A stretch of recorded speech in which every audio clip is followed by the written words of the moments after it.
Trump mask মধুর সম্পর্কে আচমকা জের ধরেছে। তিক্ততা এতটাই বেড়েছে যে ইলন মাস্ককে রীতিমতো দেখে নেওয়ার হুমকি দিয়েছেন মার্কিন প্রেসিডেন্ট। অন্যদিকে হঠাৎ শত্রুতে পরিণত হওয়া ট্রাম্পের ঘনিষ্ঠজন খ্যাত মাস্ক ঘোষণা দিয়েছেন নতুন রাজনৈতিক দল গঠনের। ইশতিয়াক হোসেনের ডেস্ক রিপোর্ট। মার্কিন প্রেসিডেন্ট ডোনাল্ড ট্রাম্প ও ধনকুবের ইলন মাস্কের মধ্যে প্রকাশ্য দ্বন্দ্ব তীব্র আকার ধারণ করেছে। গত বছর প্রেসিডেন্ট নির্বাচনে ট্রাম্পের জয়ী হবার পেছনে মাস্কের ছিল বড় ভূমিকা। ট্রাম্পের নির্বাচনী তহবিলে $27 কোটি অনুদান দেন তিনি। নির্বাচনে জয়ী হয়ে মাস্কের জন্য ডিপার্টমেন্ট অফ গভর্নমেন্ট এফিসিয়েন্সি নামে একটি নতুন দপ্তর তৈরি করে ট্রাম্প, যার কাজ ছিল প্রশাসনের অপ্রয়োজনীয় ব্যয় কাটছাঁটের মাধ্যমে অর্থ সাশ্রয় করা। গেল মাসে কর ও ব্যয় সংক্রান্ত একটি বিল অনুমোদনের পর ট্রাম্প একে one big beautiful bill act আখ্যা দেন। মূলত এখান থেকেই শুরু হয় ট্রাম্প মাস্ক মতবিরোধ।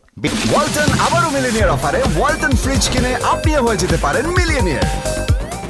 বিলটিকে জঘন্য উল্লেখ করে সরকারি পদে ইস্তফা দেন মাস্ক। ক্ষোভ ঝাড়তে গিয়ে তিনি বলেন, তার সাহায্য ছাড়া কিছুতেই প্রেসিডেন্ট নির্বাচনে জিততে পারতেন না ট্রাম্প। কদিন যেতে না যেতেই দ্য আমেরিকা পার্টি নামে রাজনৈতিক দল গঠনের ইচ্ছাও জানান মাস্ক। বৃহস্পতিবার সামাজিক যোগাযোগ মাধ্যমে একটি ভোট আয়োজন করেন তিনি। এতে নতুন দল গঠনের পক্ষে 80% মানুষ রায় দেন বলে দাবি করেন মার্কিন ধনকুবের। ইলন মাস্কের এসব কর্মকাণ্ডে ট্রাম্পও বেজায় চটেছেন। এনবিসিকে দেয়া এক সাক্ষাৎকারে তিনি মাস্কের সঙ্গে সব সম্পর্ক ছিন্ন করার ঘোষণা দেন। বলেন, মাস্কের সঙ্গে কথা বলার কোনো ইচ্ছা বা সম্পর্ক মেরামতের কোনো আগ্রহী নেই তার।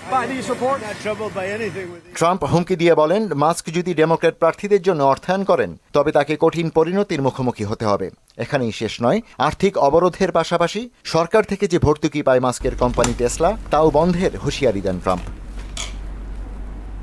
ইশতিয়াক হোসেন, মোহনা সংবাদ।